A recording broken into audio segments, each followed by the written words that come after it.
I'm Vanessa. I'm 33. My husband, Steve, who is the same age as me, and our 3-year-old daughter, Mary, make up our family of 3. Steve's family runs a tutoring center. His parents used to be teachers, and Steve also has a teaching license. They're a wealthy and smart family, and I still can't believe I'm part of it. My parents and friends were worried at first, but there was no need to worry. They are really good people. Steve's family warmly accepted me, an athletic type. Claire, the mother of 3 sons, was happy to finally have a daughter. I was nervous at first, but my energetic and cheerful personality is my strong suit. I decided to be myself and have built a good relationship with them. I have a level 2 certification in landscape construction management and work on greening projects in various places like parks and commercial facilities. I studied hard to get this national qualification. And even after getting into the field, it's a physically demanding job. It's not just brains, it's a lot of physical work too. I always take care of my health and, for a woman, I'm quite strong. Steve, who now teaches at the Family Tutoring Center, was an elementary school teacher before that. We first met when I visited the school where Steve worked to discuss a greening projects. After giving birth, I took maternity leave and just returned to work last year. Since Mary is still little, my workplace allows me to prioritize my family, though sometimes I can't make it in time to pick her up. In those cases, Claire helps out, and Steve picks her up if he's free. I'm grateful for their support of my work and lead a fulfilling life. However, there is one person in my married life who bothers me. That's Diana, my husband's brother's spouse. Steve is the middle of 3 brothers, with the youngest still single. Steve's older brother Keith's wife, Diana, is my source of frustration. Though primarily a housewife, she also helps with accounting and office work at the tutoring center. Keith and Diana have a 5-year-old son whom they plan to send to a private elementary school. I realized Diana was a different type from me when we first met at Steve's family home. She's always well-dressed with her hair and clothes perfectly in place, and her constant smile initially struck me as charming. But Diana has a dual nature.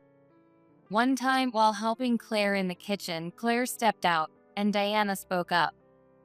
Hey, can't you do something about that outfit? Huh? Diana, who had been smiling, sounded like a different person. You always wear shabby, dirty-looking clothes. Don't you realize you're the odd one out here? It's embarrassing for me too. Well, this is comfortable for me. I have to chase after my little daughter all the time. I have a kid too, you know.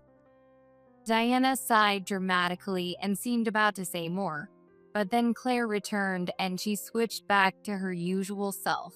Oh, what were you two chatting about? Oh, Claire, just some parenting talk. I was amazed at how quickly she could change her tone. It's like she has a sensor and automatically switches when Claire comes back. Claire looked at me as if to ask if that was true. Yeah, just talking about our kids. Diana nodded in satisfaction.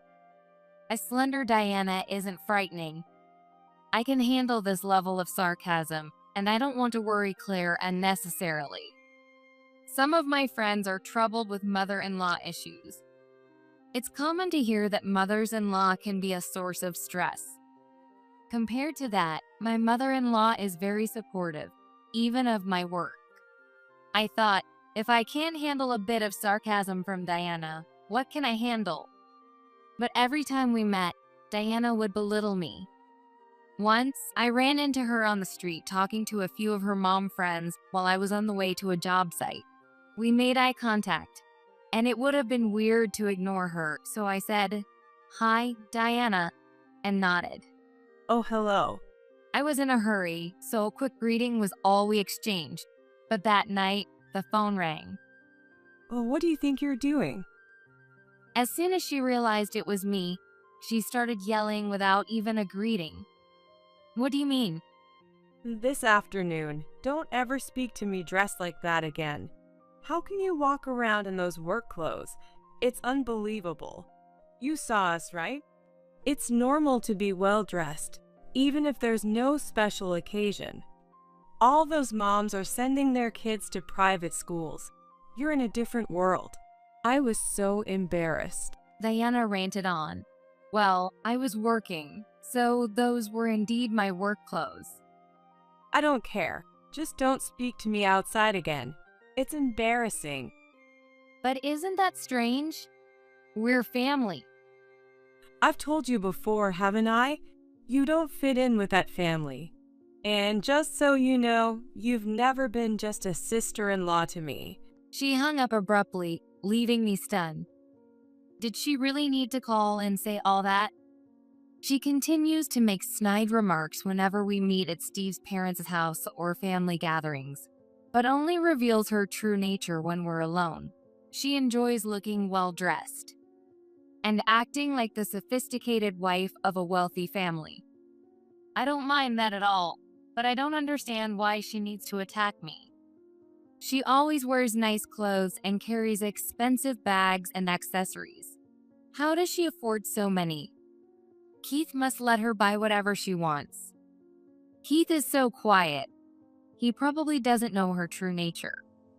She's just that kind of person. I haven't told Keith or Claire about any of this, but the stress was getting to me, so I mentioned it to Steve. Really? She doesn't seem that way to me. He was so laid back at first. A few days later, Claire called. She was calling to share the details of a family dinner that weekend. Even though we all live about 30 minutes apart by car or train, Claire usually doesn't interfere in her son's lives. However, at Claire's request, we'll gather as a whole family only for my father-in-law Thomas's birthday, Thanksgiving, and Christmas. His birthday is approaching soon. This time, I got a private room at Thomas's favorite restaurant. We've never been there together, but the food is great, so I hope you're looking forward to it. Oh yes, I'm looking forward to it. While I was genuinely looking forward to it, the thought of seeing Diana made me anxious. You don't sound very enthusiastic. Is work keeping you busy? Oh, I'm fine. Really? Oh no, I shouldn't have let that tone slip. I hurriedly replied. Vanessa, if there's anything troubling you with our family, please tell me. Huh? No, not at all. You always help me out when I have to work late, Claire. I'm really not troubled at all. Thank you so much. I don't mean my own family. Huh? I was confused. Then it was the weekend, the day of the dinner. It was for Thomas's birthday, so I decided to sincerely celebrate, also to show my gratitude to Steve's parents. I resolved not to let Diana's nastiness bother me. I left home early, and when I arrived at the private room, neither Thomas, Claire, nor Keith's family were there yet, which made me feel relieved. I came early to avoid keeping Thomas waiting and to minimize my time with Diana. However, soon after, Keith's family arrived. Hello. Vanessa, it's been a while. Hi, Keith. Long time no see. After exchanging polite greetings, Steve and Keith started chatting as brothers do. Diana quickly came over to me, looked me up and down, and sighed. Well, what are you wearing? When you come to such a fancy shop, dress better. How many times do I have to tell you? Though her voice was low, her usual insults began. Is this really something to say on such a special day? I held back and forced a smile. I chose this dress considering the occasion. Is it that bad? It's not an expensive brand, but... Ha! How can you wear such cheap stuff? And those broad shoulders don't suit a dress. Only your wedding ring for jewelry? And you never wear nail polish, and your hands look so rough. My job doesn't allow for nail polish. Diana, Aren't those long nails inconvenient for housework? Besides housework, my job involves handling plants and soil, so my hands get rough easily. Not being able to wear nail polish never bothered me. My muscular build compared to the average woman is because I've worked hard in the physically demanding landscaping industry. I was proud of my strong shoulders and hands from my hard work in landscaping, but her mockery made me snap back. Well, what? Are you saying I don't do housework? Annoyed by my retort, Diana's voice grew louder. I can't stand you. I've been giving you kind advice, and you never listen. Are you rebelling? It's unbearable to be associated with a rough woman like you. Oh no, she's getting too loud. I had to calm her down. Today is Thomas's celebration. Please leave me alone. Well, what? You're ruining it. You don't belong here. I've told you. I can't dine with someone as shabby as you. Just leave. No way. Why should I leave? Claire organized this dinner, and clearly, Diana is the one causing a scene. I'll listen to your complaints later. I have things to say too, but for now. I decided to stand my ground, but now was not the time. Who do you think you are, talking back like that? Didn't you hear me? I said leave. Not just this place, but this family too. Diana's loud voice lost all pretense as Steve started to approach. It's you who should leave. The sliding door to the private room quietly opened, and Claire entered calmly. It was like a scene from a movie about fighting villains. So who was going to be dealt with? Definitely not me. Thomas and the youngest brother, George, followed Claire, who then gently closed the door. Oh, Claire and Thomas? Diana, who had been heated up, seemed to remember where she was and the purpose of the gathering, struggling to find her words. Oh, what I meant was... Everyone, sit down. Claire's calm yet commanding voice left no room for argument, and we all complied. First, mocking someone's work. Second, constant rude remarks. Third, an ugly spirit in this family. This line played only in my head, but the atmosphere felt very much like that. It looks like we need to have a talk before the birthday celebration. Thomas, do you mind?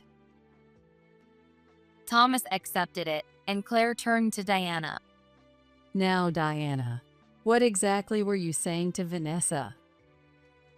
Wow, even gentle Claire could deliver a sharp jab when needed. Diana, flustered, replied, "Oh, just looking forward to the meal today." My hearing must be going. I thought I heard you telling her to leave. What? No, it was just a little argument. A joke, really. Still trying to compose herself, Diana forced a smile, and I was almost impressed by her effort. An argument? Over what? It seemed quite one-sided. How long have you been treating Vanessa this way?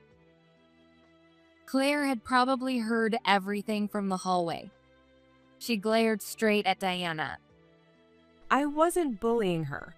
I was just giving some advice on manners and attire as a senior member of the family. It didn't sound like advice. Besides, within reason, people can wear what they want. Vanessa isn't dressed inappropriately. But in such a fancy place, wearing non-branded clothes, and barely any makeup or jewelry. I didn't want to embarrass you, Claire. Enough. Yikes. Claire's sharp command made me shrink back with Diana. The three brothers and Thomas knew well how intimidating Claire could be when angry. Without much surprise, they kept the children entertained with books and conversation. Diana, the one who should be embarrassed is you. What? Even when you visited us, I noticed something was off when you were alone with Vanessa. At first, I thought you were just chatting nicely. We were, Weren't we, Vanessa?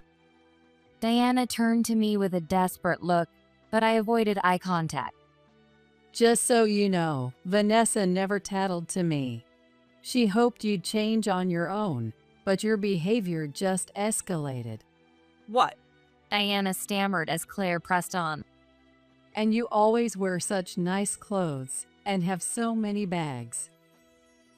Yes, I make sure I look presentable wherever I go. Where does the money for those come from? What? Diana froze, caught off guard by the unexpected question. Well, of course You help with the tutoring center office work and accounting, so we pay you for that. Even if my son said you could spend it freely, it can't be enough for all those branded clothes and bags. Have you been using the household money to indulge yourself? No. Yes, she had. I'd always wondered about the source of her spending. I thought Keith was very generous, but it turns out she had control of the family finances. Keith should have checked more carefully. Maybe he trusted her because of her convincing act as a good wife. I felt a bit sorry for Keith. Are you spending money like water while talking about private school exams? Are you saving for the tuition? Oh. You're not expecting us to cover it, are you? No, of course not. But, they are your grandkids. So that's what it was. She was counting on Claire and Thomas's money. Of course, we love our grandkids. We'd help with education costs if needed. Right? If you leave this family. What? No, Claire, that's too much. I'll apologize to Vanessa. Apologize to me? She's never apologized to me before. Right, Vanessa? You'll forgive me, right? We're like sisters. Sisters. Only as long as you're Keith's wife. Should I repeat what you said? Claire looked at me, signaling me to continue. You said you didn't want to be family, not even as a sister-in-law. Ugh. Diana made a strange noise as I cut her off without hesitation. It's not just the family money. You've been dipping into the tutoring center's funds too, haven't you? Who? Diana's eyes widened, unable to speak. Really? I was genuinely surprised by Claire's words. I suspected she was using the family money, but I never thought she was dipping into the tutoring center's funds. You were careful enough not to get caught, but we eventually found out. Paul, who's been doing our accounting for years, was also manipulated by you. Diana's face turned pale. Distribute gifts to the companies we work with, and thank you gifts for seminar instructors. You were in charge of those purchases, and the receipts kept getting larger and more frequent. You claimed they were for birthdays, or that my son or I had asked for them. No. Gifts from department stores that weren't just sweets, something we'd never done before, but you were trusted as a member of the family. Even the meal expenses for taking part-time instructors to lunch were actually you having lunch and tea with your mom friends. Ugh. The suspicious receipts kept piling up, and Paul finally consulted me. Even before that, my son had started investigating. What? You betrayed everyone's trust. Dressing up is the most important thing to you. No, it wasn't me. Diana looked pleadingly at Keith, but he just stared coldly. If all this was true, his reaction was understandable. Vanessa is the opposite. She may not be into fashion, but she always puts her family and work first. You belittled her work and probably didn't even know much about it. But becoming a landscape construction manager is an incredible achievement. She must have worked hard to earn it. Claire. I felt a rush of emotion as Claire's praise caught me off guard after Diana's thorough dressing down. She's the kind of person who doesn't mind getting her clothes dirty or her hands covered in soil. Have you ever seen her work passionately? How could you belittle someone like that? Tears welled up in my eyes as Diana slumped, unable to offer any more excuses. Our tutoring center may not be as big as the national chains, but we've built trust by caring for our students and their families, growing little by little. What matters most is people, their hearts. You don't belong here, Diana. You need to leave. Claire's firm declaration was so impressive that I almost felt like applauding. After that, Diana, who had been playing the part of the ideal wife in a wealthy family, was thrown out. Keith set up a discussion, but when Diana refused to admit her wrongdoing and got angry instead, he filed for divorce. With the embezzlement uncovered, she wouldn't receive any alimony and was left with nothing. Keith got custody of their son, with support from Thomas and Claire to maintain a stable life. Diana, who had always put herself first, had treated her son harshly when things didn't go her way. So the boy nodded firmly when reassured by Keith and his parents. The push for private school was entirely Diana's idea, and he had resented the pressure. Now, he plays freely with Mary. Of course, Steve and I plan to help out as much as we can. On a relaxed weekend at Thomas and Claire's house, Claire approached me. I'm really sorry for all the trouble Diana caused you. We should have noticed sooner. No, it's okay. I didn't really mind at first. Please let me know if anything bothers you in the future. All right. As she spoke, I recalled Claire's words. What matters most is people, their hearts. Claire noticed my thoughtful look and asked, "What's on your mind?" Oh, nothing. I was just thinking how cool you are, Claire. Oh, what's this? You're the cool one who can create gardens in overalls. Maybe I should ask you to redo our garden. I want to get our flower beds replanted. Oh, I'd love to. I'll do it anytime, even if it's not for work. Just let me know. Make sure to charge her, though. Mom can be demanding. Steve chimed in, laughing, and we all joined in. Value people, value their hearts. I'll make sure to remember that, so I can keep laughing with my beloved family from now on.